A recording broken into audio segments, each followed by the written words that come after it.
بسم اللہ الرحمن الرحیم۔ لو جی، علی انجینئر صاحب کا ایک اور شرکی عقیدہ سامنے آ گیا۔ دیکھیے، مرنے کے بعد روح کی واپسی کا عقیدہ کہ اس قبر کے اندر مردہ پھر زندہ ہو جاتا ہے، چاہے ایک لمحے کے لیے بھی کوئی کہے، روح کی واپسی کا عقیدہ رکھنا قیامت سے پہلے، یہ قرآن کا انکار ہے، صحیح حدیث کا انکار ہے، جھوٹی روایتوں کے ذریعے انہوں نے یہ عقیدے اپنائے ہیں یا صحیح روایتوں سے غلط مطلب نکالا ہے انہوں نے۔ اللہ کی کتاب کہتی ہے ثم انکم بعد ذلک لمیتون ثم انکم یوم القیامت تبعثون، اس زندگی کے بعد تمہیں موت ہے، پھر تم قیامت کے دن اٹھائے جاؤ گے۔ وَمِن وَرَائِهِمْ بَرْزَخٌ إِلَىٰ يَوْمِ يُبْعَثُونَ، دوبارہ اٹھائے جانے کے دن تک برزخ حائل ہے۔ دیکھیے، جب برزخ حائل ہے تو یہ تھوڑی دیر کے لیے روح یہاں واپس کیسے لاتے ہو؟ برزخ سے یہاں آ گئی روح تمہارے سننے سنانے کے لیے، اٹھا کے بٹھانے کے لیے، یہی تو شرک کی جڑ ہے اسماء موتا کا عقیدہ۔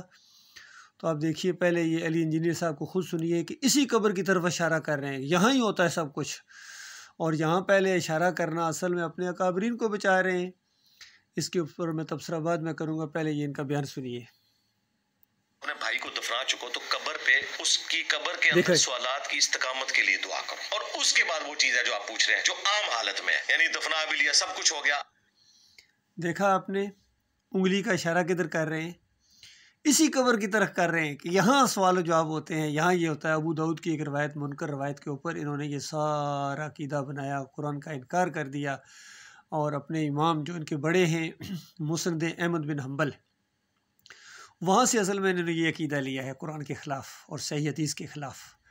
اور اسی وجہ سے جب بھی یہ صحابہ کرام کے اوپر برستے ہیں، خاص کر معاویہ رضی اللہ تعالیٰ عنہ کے اوپر، اس کی زبان جب چلتی ہے تو یہ مسند احمد بن حنبل کو ہی پیش کرتا ہے، کیونکہ مسند احمد بن حنبل یہ اس کا سب سے بڑا سہارا ہے۔ اور احمد بن حنبل کے بارے میں ڈاکٹر مسعود الدین عثمانی رحمۃ اللہ علیہ کی یہ تحقیق ہے کہ یہ رافضی شیعہ تھا، یہ تقیہ کیا ہوا امام اہل سنت والجماعت کے نام سے مشہور ہوا ہے، اور اس کے بعد ساری وہی روایتیں لایا ہے جو واقعی کذاب لایا ہے۔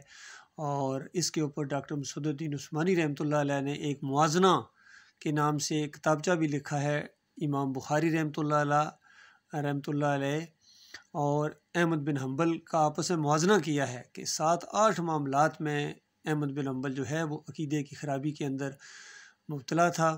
صحابہ کے اوپر الزامات لگانا، ابو بکر صدیق، عمر بن خطاب کو گرانا، عثمان رضی اللہ عنہ کے اوپر قرآن کی تعریف کا الزام لگانا، اور نبی علیہ السلام کے اوپر الزام کہ انہوں نے اپنے بعد اپنا وسیع علی رضی اللہ عنہ کو مقرر کیا تھا۔ یہ ساری چیزیں جو ہے احمد بن حنبل صاحب لائے ہیں، اور وہیں سے یہ علی انجینئر نے لیا ہے اور اچھلتا ہے رافضیوں کو خوش کرنے کے لیے۔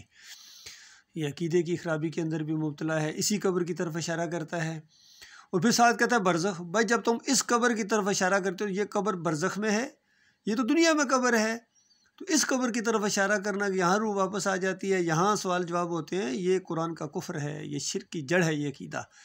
اس سے یہ ساری توحید کی نفی ہو جاتی ہے، اور آج جو مزاروں کو، گنبدوں کو پوجا جا رہا ہے، عرس اور میلے کرائے جا رہے ہیں اسی فلسفے کے اوپر کہ اس قبر میں ہوتا ہے، اس قبر میں روح واپس آ جاتی ہے۔ بابا جی سنتے ہیں، دیکھتے ہیں، پہچانتے ہیں، یہ مشرکانہ عقیدہ ہے ان کا۔